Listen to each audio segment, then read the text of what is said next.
There you go. Is that better? Good afternoon, everyone. Thank you, Arlindo, for inviting me back. This is the fourth time I've spoken at Diving Talks, and it's fantastic to see how the event has grown. How many of you are diving instructors? Okay. How many of you aspire to become a diving instructor? Okay, so there's quite a few. So this is aimed at you, and particularly how to become a professional instructor. One thing you hear whenever you ask for advice about a course or training, one of the most common phrases you'll hear is, it's all about the instructor, not the agency. Go to this instructor because they're really good. Okay, so how do you get to be that instructor? How do you stand out from the crowd? So that's what I'm going to talk about today. I'm going to talk about how to become a professional instructor. And actually what I'm going to talk about is two things: how to be a professional instructor and how to be a professional instructor. So I'm going to focus on the first half on the professional bit, and then the second half on the instructing bit. So what is a professional? Anyone? Ethics over money. Yeah, okay, good. Anything else? So there's a money aspect in there as well. Yeah, but there's an ethics side. So yeah, it's balancing out those two. Yeah, anything else? What else? What does professional mean to you? Knowledge, yeah. So professional, and again, this may be a translation issue, but in English, professional has sort of two connotations. Someone who gets paid, someone who makes money, and someone who's good at their job, okay? And I think Gareth's balanced that perfectly, you know, money versus ethics. Key thing, though, is that it's not your decision. You don't say, I'm a professional, I'm the excellent instructor that people should come to. Other people say that about you. Okay, so this is what I'm going to talk about. How can you be in a position where other people would say he or she is a really professional instructor?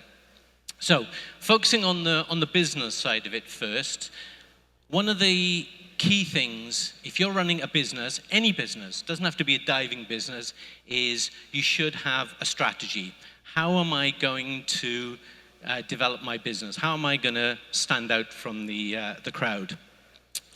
So, again, a little bit of a question to the audience.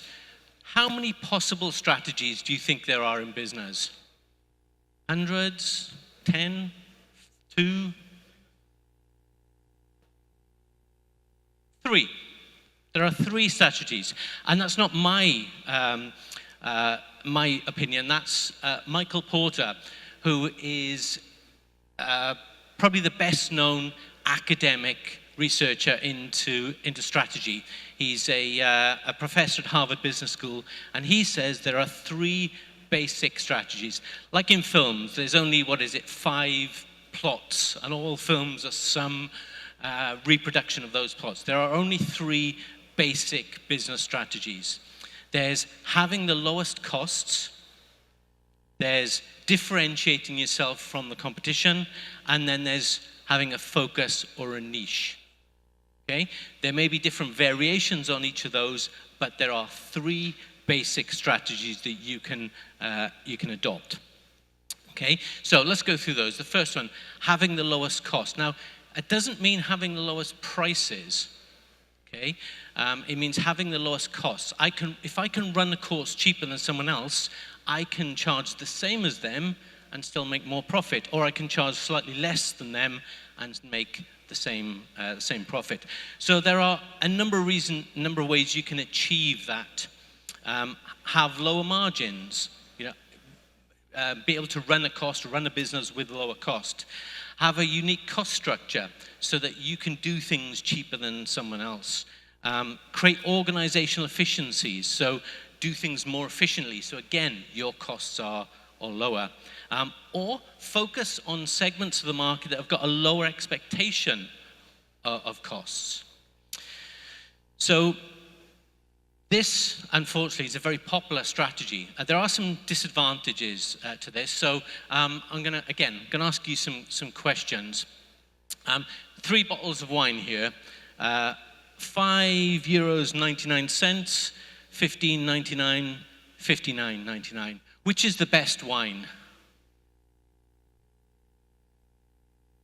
The one from, Differentiation.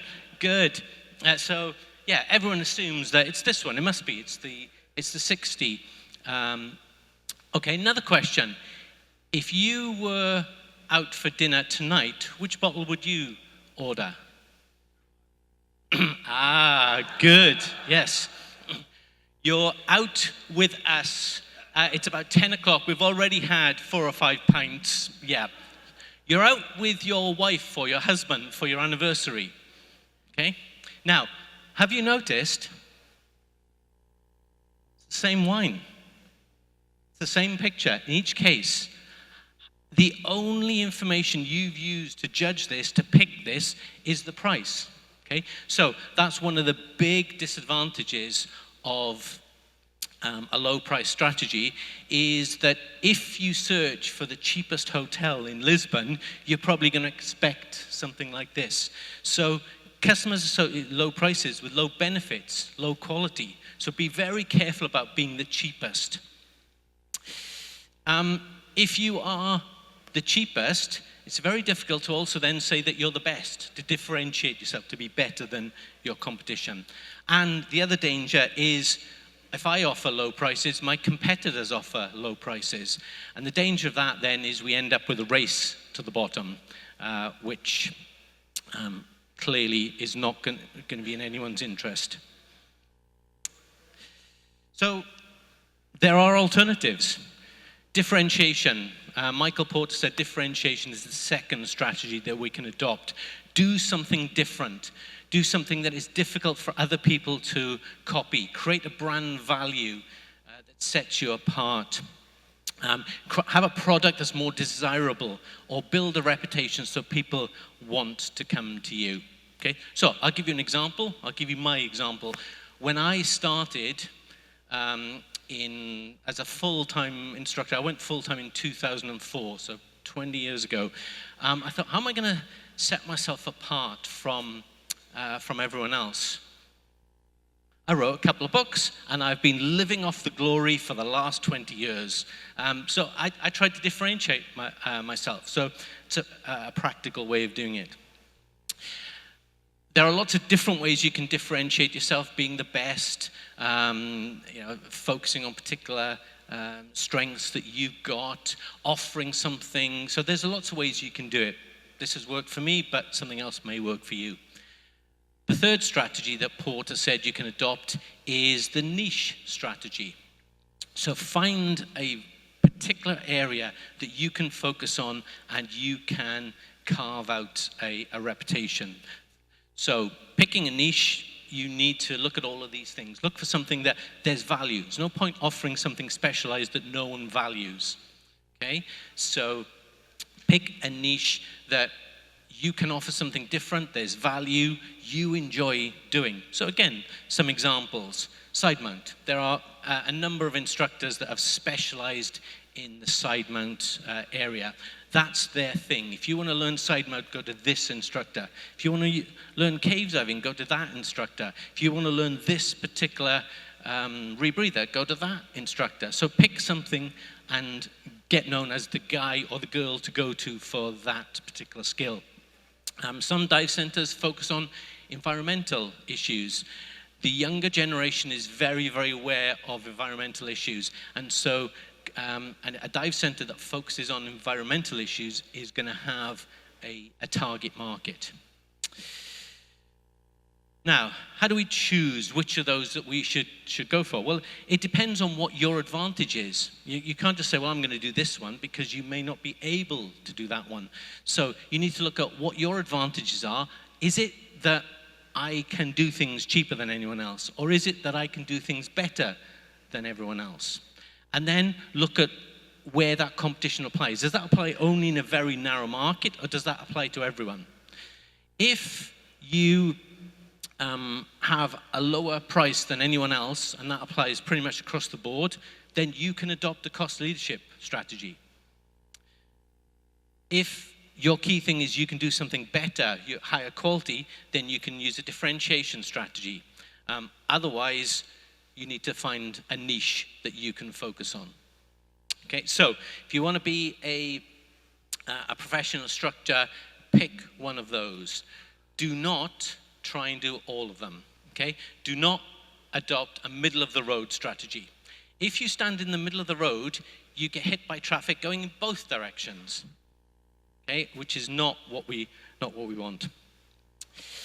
So, this shouldn't be news. I'm sure all of you have seen posters or little fridge magnet stickers that say this sort of thing. You can have things good, cheap, fast, but you can only have two of those at the same time. Good and cheap, but it won't be fast. Fast and good won't be cheap, and so on. Okay, so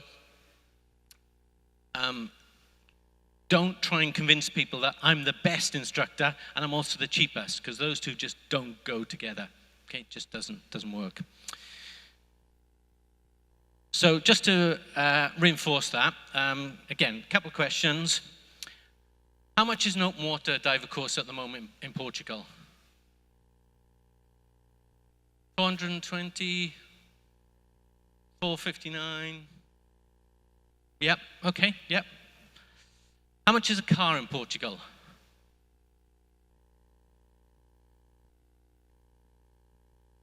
Exactly. The first question makes sense, and I got a couple of answers. They're all in the right ballpark. Second question doesn't make sense. Well, what type of car? It can be up here or it can be down there. How much is a bottle of wine in Portugal? Well, again, it depends. Yeah. So why is it that the first question makes sense, but the other two don't? Because in the diving industry, we've focused on just competing only on cost. So here's a suggestion for you. Well, actually, there's a story, because stories are important. When I run instructor courses, I ask my instructor candidates to do a survey of the market. What is the open water cost in your area? And I was doing one, and they came back and they said, right, well, the cheapest is 400, and the most expensive is 800. Okay, that's quite a big spread. The interesting thing, though, both of those prices were from the same dive center. They had two prices for open water. So here's my suggestion for you. Have more than one price for your open water course. 450 euros is the value package. Fixed dates, no equipment, no nothing, no frills, you just get the absolute basics. You'll get our worst instructor. Okay, no, sorry. What I meant is you'll get our structure that meets the minimum standards. Okay, same thing. Or 650 is our premium package. You get a little bit more flexibility. We include this, we include that. Or we've got our VIP package, which covers everything. We'll send a car to pick you up. We'll do everything. Okay. Now, which one do you think you'll sell most of? How many of the VIP packages do you think you'll sell? Not many, but you will sell some. You will sell some. Okay. If you look at that and compare that to hotel prices, you'll see a similar spread of hotel prices. People who are in the cheapest hotel will go for that top package. People who are in the most expensive hotel in Lisbon will go for that bottom package. People who drive a Bentley will go for the bottom package. There may be lots of people who don't drive a Bentley, but there are some. So you will get some of that bottom. Actually, most people will probably go for the middle one. Time after time, all the research says if you offer three prices, people usually go for the middle one. Okay.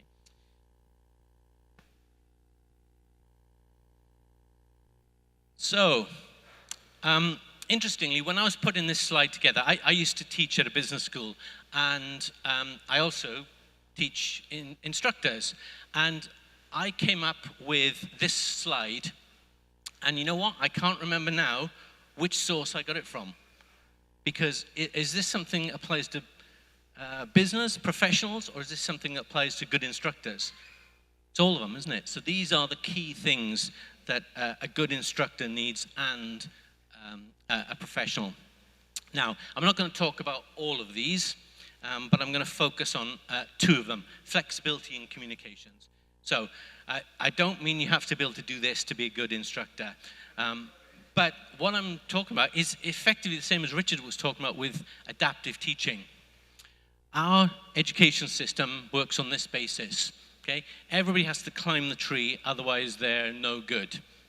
Okay? And again, Einstein, you can't go wrong with an Einstein quote. Einstein said this. Okay? Now, clearly that is wrong. Clearly that is not the way to teach. Okay? So you must climb that tree. If you can't climb the tree, you can't move on to lesson 2. We all agree that's rubbish. Okay? No one thinks that's a good way of teaching. Does anyone think that's a good way of teaching? No. Except, how often do you hear this? That's exactly the same. I just changed a couple of words. It's exactly the same. So we need to be more flexible in our teaching.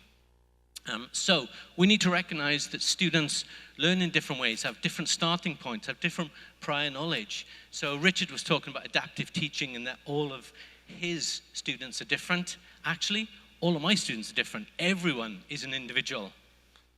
It's the point at the back, someone goes, I'm not. So we should be using student-focused education, not instructor-focused education.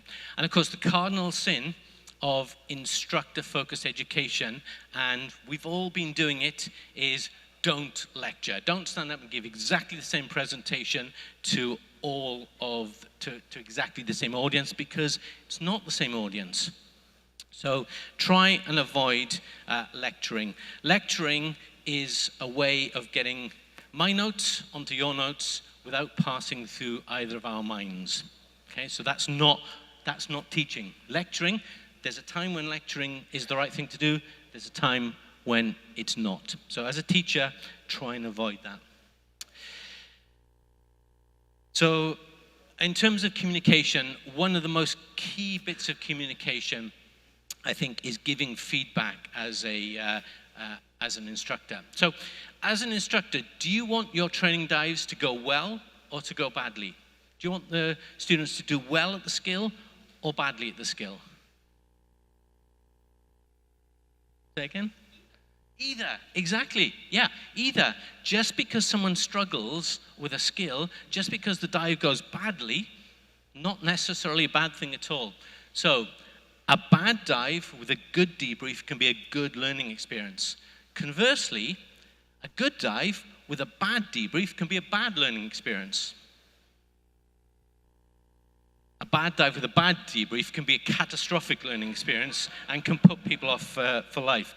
So this is not the way to do feedback. Okay, try and avoid that. Okay? And it is a skill. Okay, it is a skill.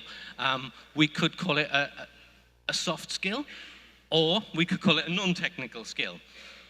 But it is very much a skill. I think it's the most important skill for an instructor.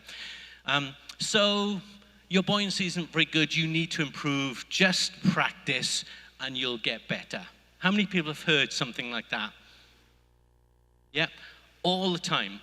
I don't teach on a regular basis, but when I was teaching on a regular basis, pretty much every weekend, okay? And people think, well, I'm giving feedback. I'm telling them what they need to do, except they aren't really, aren't they? That's terrible feedback. Your buoyancy isn't very good. Why? What's the problem? If the student's buoyancy is bad, they probably know that. When they hit the bottom and then on the surface and then back, they probably thought, hey, you know what? My buoyancy isn't very good. I wonder why that is. And then the instructor says, your buoyancy wasn't very good. Well, yeah, I could tell. Why? Why is my buoyancy very good? What am I doing wrong? And you just need to improve. Okay, yeah. How? What do I need to do differently? What am I supposed to be doing? You need to practice. Okay, so Phil's comment about practice on every dive. what should I practice? Tell me what to practice on every dive, and you will get better. Well, not unless you address the issues above. Okay, so communications is the way that you will get better. Feedback and questions. So questions are good. This is normally where I would ask for questions. We're going to put those off until the joint questions at the end, because that says 0. So thank you very much. Thank you, Mark. Thank you very much.